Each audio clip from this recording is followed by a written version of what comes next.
बिस्मिल्लाहिर्रहमानिर्रहीम। अस्सलाम वालेकुम डियर स्टूडेंट्स अब एक्सरसाइज 1.1 10th आर्ट्स मैथ की हमने स्टार्ट की थी। बेटा आगे इसका एक्सरसाइज 1.1 का क्वेश्चन नंबर 11 है।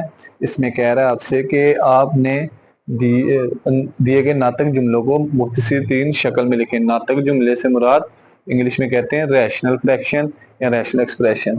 इसको हमने आसान तरीन शक्ल में लिखना है। तो आसान तरीन शक्ल में लिखने के लिए क्या करेंगे, तो जो वैल्यू कॉमन आती होगी कॉमन लेंगे।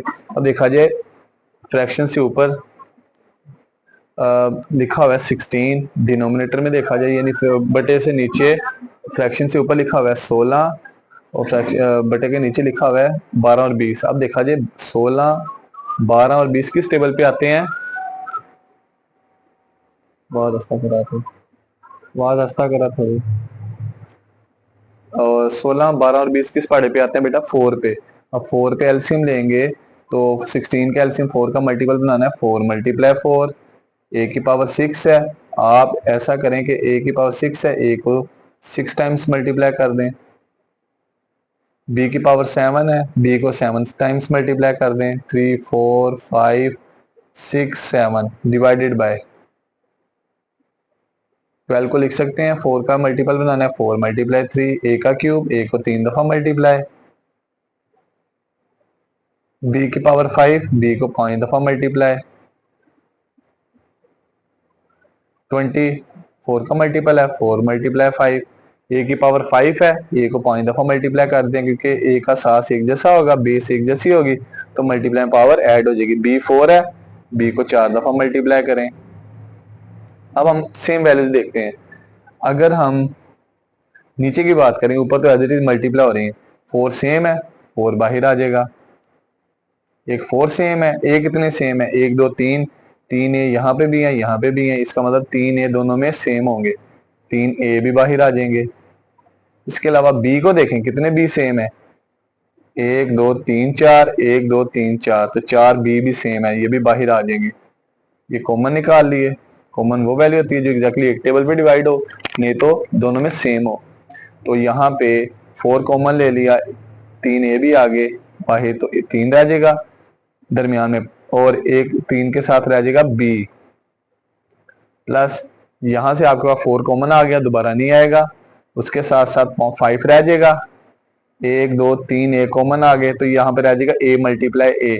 तो ए मल्टीप्लाई ए क्या आ जाएगा, ए मल्टीप्लाई ए, और साथ में 3 बी कॉमन आ गए, बल्कि चारों बी कॉमन आ गए, तो ये बी दोबारा नहीं आएगा। तो न्यूमरेटर में आ जाएगा बटे से ऊपर 4 multiply 4, A multiply A multiply A multiply A multiply ए 6 ए और 7 बीस, 3 4 5 6 7।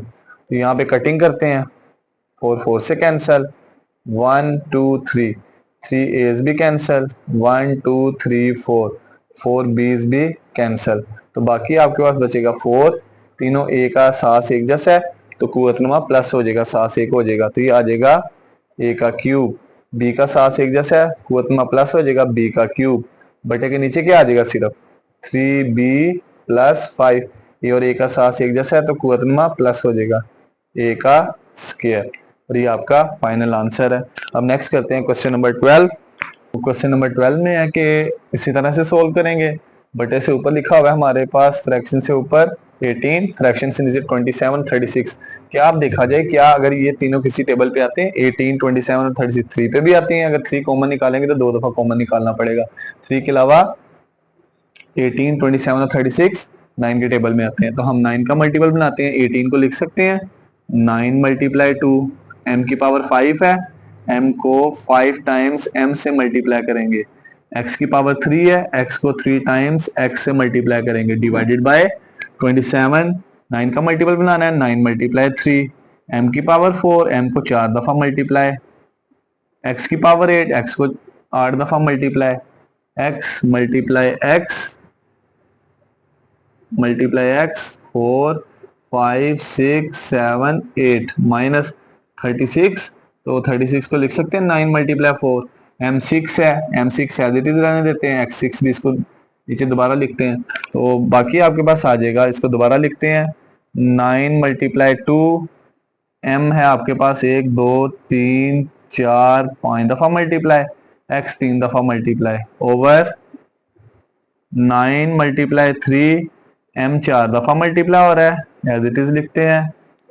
x आपके पास 1 2 3 4 5 6 7 8, x 8 दफा, 1 2 3 4 5 6 7 8, तो यहाँ पे 36 था, 9 मल्टीप्लाई 4, m 6 दफा, 1 2 3 4 5 6, x भी 6 दफा, तो x 6 दफा है, x मल्टीप्लाई एक्स 4 5 6, इसको इसके आगे लिख दिया।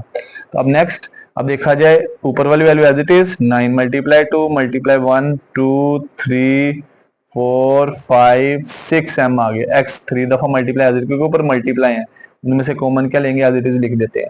अब नीचे देखा जाए दोनों में 9 सेम है, 9 बाहर आ जाएगा, m कितने सेम है, 1 2 3 4, यहाँ से भी 1 2 3 4 m सेम, तो ये चारों m बाहर आ जाएंगे क्योंकि ये दोनों में सेम है कॉमन। x कितने सेम है, 1 x सेम, 2 3 4 5 6 x दोनों में सेम है, तो 6 x भी कॉमन निकाल लेते हैं, 1 2 3 4 5 6, तो बटे में बाकी क्या रह जाएगा, यहां से 9 कॉमन आ गया, 3 रह जाएगा, 4 के 4 m कॉमन आ गए, m दोबारा नहीं आएगा। x कितने कॉमन आए हैं, 1 2 3 4 5 6, x कॉमन आ गए हैं, तो ये 2x बच जाएंगे, x मल्टीप्लाई x माइनस, यहां से 9 कॉमन आ गया, 4 आ जाएगा, 1 2 3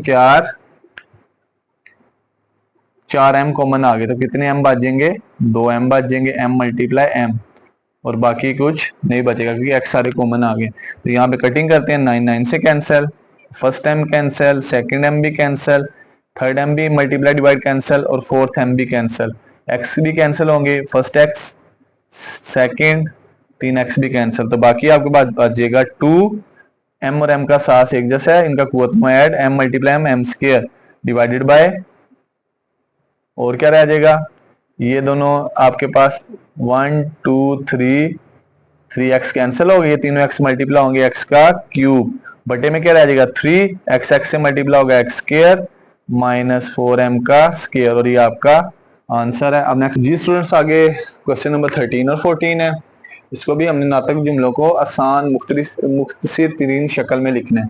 इसका हल शुरू करते हैं। तो सबसे पहले तो 5c minus 5d as it is divided by C square minus D square as it is. अब देखा जाए ऊपर दोनों में कौन सी वैल्यू सेम है, दोनों में 5 सेम है, 5 को कॉमन निकाल लिया, 5 यहाँ से बाहर आ जाएगा, तो c माइनस डी। अब यहाँ पे नीचे ना एक फार्मूला है, वो फार्मूला क्लोज है, इसको ओपन करते हैं। वो फार्मूला है a square minus b square. Formula open हो तो क्या आता है, एक दफा सेकंड स्क्वायर के अंदर जो वैल्यू है उसको फर्स्ट वाले स्क्वायर के अंदर जो वैल्यू इसमें ऐड कर देंगे स्क्वायर के बगैर, एक दफा माइनस कर देंगे। अगर देखा जाए ये फार्मूला हमारे पास जहां जहां पे ए है, ए की वैल्यू क्या है, सी स्क्वायर आ जाएगी, जहां जहां बी है, बी की value D square. Formula open करेंगे, ए प्लस बी, ए की वैल्यू सी, बी की value D, C plus D, फिर ए माइनस बी, ए की वैल्यू सी और बी की वैल्यू डी। अब देखा जाए ये c minus d multiply divide cancel, next आ जाएगा 5 divided by c plus d, और ये आपका फाइनल आंसर है। अब नेक्स्ट करते हैं क्वेश्चन 14। 14 वाले क्वेश्चन में क्या है, तो यहाँ पे ऊपर देखा जाए X square minus Y square over, इसको तरतीब से लिखते हैं, एक्स वाली रकम पहले लिख लेते हैं, माइनस 3x प्लस 3y। अब यहाँ पे देखा जाए बटे से ऊपर फार्मूला यही सेम क्लोज है, पहले हमने c square minus D square find करना था, तो हमने ए की वैल्यू सी स्क्वायर पुट की, बी की वैल्यू डी स्क्वायर। अब हमने x square minus Y square find करना है, तो बताएं ए की वैल्यू क्या पुट करेंगे, जहां जहां पे ए है, ए की जगह एक्स स्क्वायर, बी की जगह y square, formula close open, a plus b x plus y, फिर ए minus b x minus y divided by, अब वैल्यू के शुरू में माइनस आए तो माइनस कॉमन, इन दोनों में से -3 कॉमन लेते हैं, तो ये -3 कॉमन लिया तो ये प्लस एक्स किस में चेंज होगा, माइनस एक्स प्लस एक्स में, और ये प्लस किस में चेंज, माइनस में, और ये रह जाएगा माइनस वाई। और इसके बाद कटिंग करते हैं, एक्स माइनस वाई से कट जाएगा, एक्स प्लस वाई ओवर -3, इस माइनस के ऊपर शिफ्ट कर देते हैं, तो ये आ जाएगा minus X plus Y over 3, और ये आपका फाइनल आंसर है। तो जी स्टूडेंट्स, आज के लेक्चर में हम क्वेश्चन नंबर 14 तक करेंगे। नेक्स्ट लेक्चर में हम क्वेश्चन नंबर 15 से स्टार्ट करेंगे। तब तक अपना ख्याल रखिएगा, दुआ में याद रखिएगा। अल्लाह हाफिज।